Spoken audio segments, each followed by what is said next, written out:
Et c'est lui qui a commencé à me faire penser. Et puis, au bout d'une semaine, j'ai dit, écoute, toi, tu vas m'écouter là très bien. Mieux tu continues de vivre ta vie dans la pensée que tu avais avant. Je ne vis pas dans la pensée d'une personne âgée. Je ne vis pas dans la pensée d'une personne âgée. Ça n'a jamais été ma préoccupation.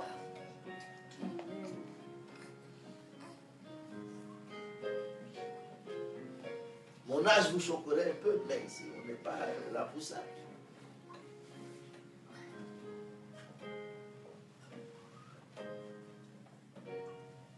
Mais je n'ai pas peur de vieillir. Amen. Et je n'ai pas peur de mourir. Amen. Non, je n'ai pas peur de vieillir, je n'ai pas peur de mourir. Il ne faut pas avoir peur de mourir.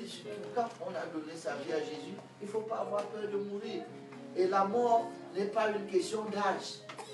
Vous êtes allé au cimetière? La mort n'est pas une question d'âge. Donc on peut être jeune et partir. Alléluia. Mais profitez de l'instant que vous avez, parce que tout le pouvoir de la vie est dans le présent. Le passé n'a pas de pouvoir, le futur n'a pas de pouvoir. C'est seulement le présent qui a tout le pouvoir. Voilà pourquoi l'être le plus puissant de l'univers s'est fait appeler au présent. Je suis. Il s'appelle Jésus. Il ne s'appelle pas J'étais. Il ne s'appelle pas Je serai. Quand on lui dit quel est ton nom, il dit Je suis.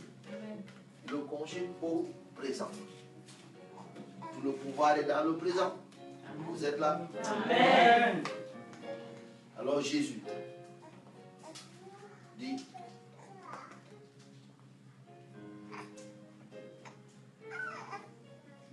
il discute un peu avec sa mère, et puis finalement, il se résout de faire quelque chose. Le français est une langue bien. Elle a des détails que souvent certaines autres langues n'ont pas. La Bible dit or. Or. Or. Il y avait là 6 vases. Quand la Bible introduit ces 6 vases, elle les introduit avec or. Et ça veut dire quoi? Ça veut dire on cherche les réponses, on cherche les solutions. On se tracasse. Or, on regarde, il n'y a pas d'issue possible. On ne voit pas par où on peut commencer. Or, est-ce que vous êtes là? Est-ce que vous me suivez? C'est impossible. On ne voit pas. Or, c'est-à-dire que ce or-là met en évidence le fait qu'on aurait pu penser à tout sauf. Quand on cherchait les solutions, on pouvait regarder à tout sauf à ces vases qui sont d'une utilité servile. Les vases-là n'étaient là que pour aider les Juifs à laver les mains et les pieds. Il n'était pas de grande importance. Les vases-là ne peuvent jamais se retrouver dedans là-bas. Les vases-là sont pour aider ceux qui vont aller à la fête, pour aider ceux qui sont les personnalités importantes qui vont aller manger et boire. C'est ici qu'ils lavent leurs mains. Quand on pense au vin, on a pensé, est-ce qu'il y a une cave à côté? Est-ce qu'il y a, mais personne ne peut se tourner vers. C'est une bonne nouvelle pour vous. Amen. Ah, vous pouvez être la solution inespérée. Amen. Et Jésus a dit, remplissez d'eau ces vases. Pourquoi l'eau? Parce que l'eau était ce qu'on avait de disponible. Vous faites votre premier miracle dans votre vie à partir de ce que vous avez. Amen. Jésus a regardé qu'est-ce qu'on peut avoir ici sans dépenser. L'eau. Il a dit remplissez l'eau, c'est pas. Ils ont puisé, ils ont rempli l'eau. Et puis il a dit puisez. Maintenant, les gens qui ont puisé l'eau ont puisé l'eau et ont versé l'eau dans le vase. Il a dit, puisez maintenant et portez-en à l'ordonnateur du repas. Ils ont puisé.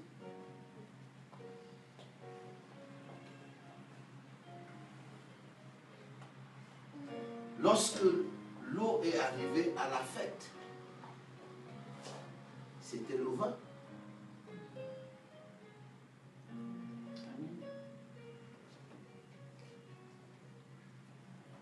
Qu'est-ce qui s'est passé dans les vases? C'est là. C'est dans les vases que le miracle s'est produit. Dans les vases. Vous voyez,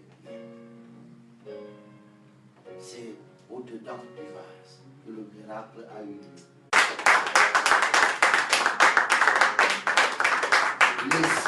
Laissez les circonstances là où elles sont. Laissez les événements là où elles sont. Laissez les décisions politiques là où elles sont. Laissez les crises économiques là où elles sont. Laissez le manque d'emploi là où il est. Est-ce que vous m'écoutez? Changez l'eau en vin au-dedans de vous. C'est là que vous changez. C'est là que vous changez d'attitude à l'intérieur de vous. C'est là que vous changez votre façon de penser. C'est là que vous changez votre façon de voir. C'est là où vous changez comment vous allez aborder la vie. C'est là-dedans que ça se passe, pas ailleurs. Les événements extérieurs n'ont pas le pouvoir sur votre vie. Ce qui a le pouvoir, c'est ce qui se passe au-dedans de vous. Amen. Jésus a dit, et ça c'était une grande science. Jésus a dit que ce qui est au dehors n'affecte pas l'homme. La seule chose qui affecte l'homme, c'est ce qui est au-dedans de lui. Et il a dit,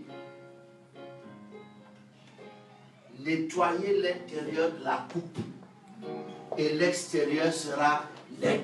Il a dit, nettoyez. Maintenant, si vous allez dans la cuisine, ce n'est pas vrai. Vous êtes là, dans votre cuisine, ce n'est pas vrai. Vous ne pouvez pas laver une coupe à l'intérieur et puis le dehors devient propre. Est-ce que vous êtes là? Amen. Mais Jésus parle de cette autre coupe. Vous nettoyez votre dedans. Et il dit parce que c'est du dedans que sortent, numéro 1, les mauvaises pensées. Est-ce que vous êtes là? Amen. Est-ce que Jésus enseigne? La manière dont vous décidez de regarder une situation peut affecter votre vie en bien. Même quand nous prions, je peux vous dire quelque chose. Amen. La prière, pour vous dire la vérité, la prière n'a aucun effet sur Dieu. La prière n'a aucun effet sur les éléments de dehors. La prière a un effet seulement sur vous. Comment?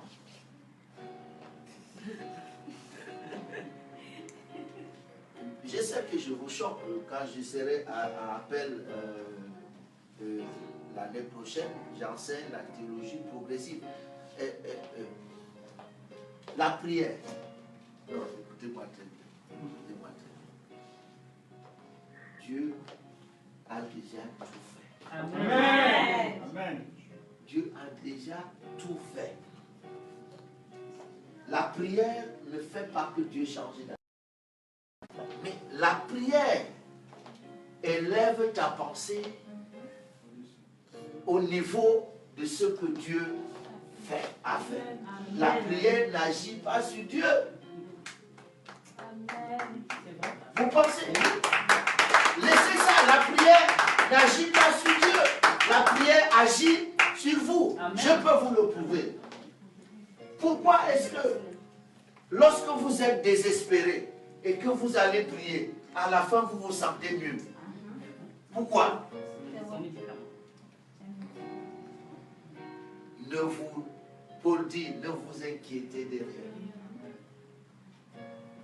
Mais en toutes choses, faites connaître vos besoins à Dieu par des prières, des supplications et les actions de grâce, et Dieu fera quelque chose pour vous. Non, et vous, et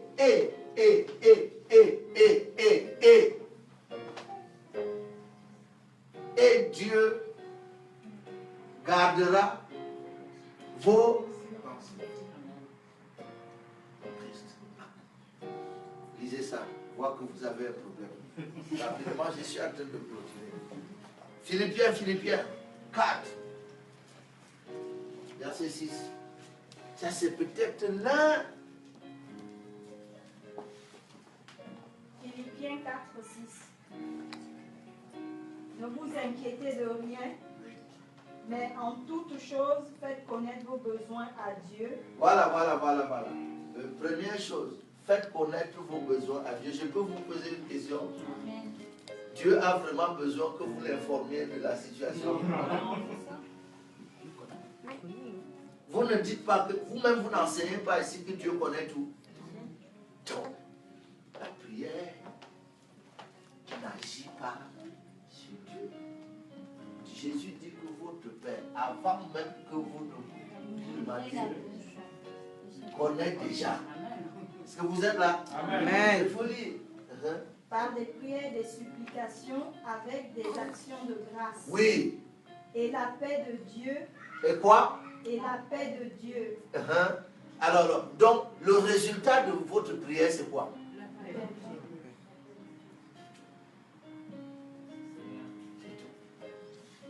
Parce que la situation vous trouble, la situation vous ronge. Alors vous allez vers Dieu par des prières et des supplications, parce que tout le monde se sent toujours soulagé quand il a dit son problème à un plus grand. C'est naturel. Quand vous êtes malade et que vous avez seulement réussi à parler au médecin, à 50%, le médecin ne vous a encore rien dit. Le simple fait que vous lui avez parlé. Vous êtes là? Amen. Et la paix de Dieu, regarde, continue. Et la paix de Dieu qui surpasse toute intelligence. Et la paix de Dieu qui surpasse toute intelligence. Oui. Gardera vos cœurs et vos pensées en Jésus-Christ. Gardera vos cœurs et vos pensées en Jésus-Christ. Parce que les problèmes que vous traversez ont pour seul but d'éloigner vos pensées de Dieu. C'est tout. Et la prière est plus qu'une thérapie. Maintenant, et le verset qui suit, c'est quel verset? Au reste, Oui, c'est le verset 8. que tout ce qui est vrai, tout ce qui est honorable, Alléluia. tout ce qui est juste, tout ce qui est pur, tout ce qui est aimable, tout ce qui mérite l'approbation, ce qui est vertueux et digne de louange soit l'objet de vos pensées. Alors, qu'est-ce que Paul est en train d'enseigner? Il est en train d'enseigner la façon juste de penser. Il faut penser à ce qui est vrai. Amen. Hein? Votre maladie, ce n'est pas ce qui est vrai. Amen. Amen. Amen. La maladie dans votre corps, ce n'est pas la vérité. La vérité, c'est qu'il a pris sur lui toutes tes maladies et que par ces meurtrissures, tu as été guéri. Maintenant, il faut confronter souvent la réalité et la vérité. Et vous avez l'habitude de dire, mais il faut quand même se tenir sur la réalité. La réalité, c'est que je sens mal. Mais la réalité, tu sens mal, mais c'est un mensonge. Mettez-vous debout.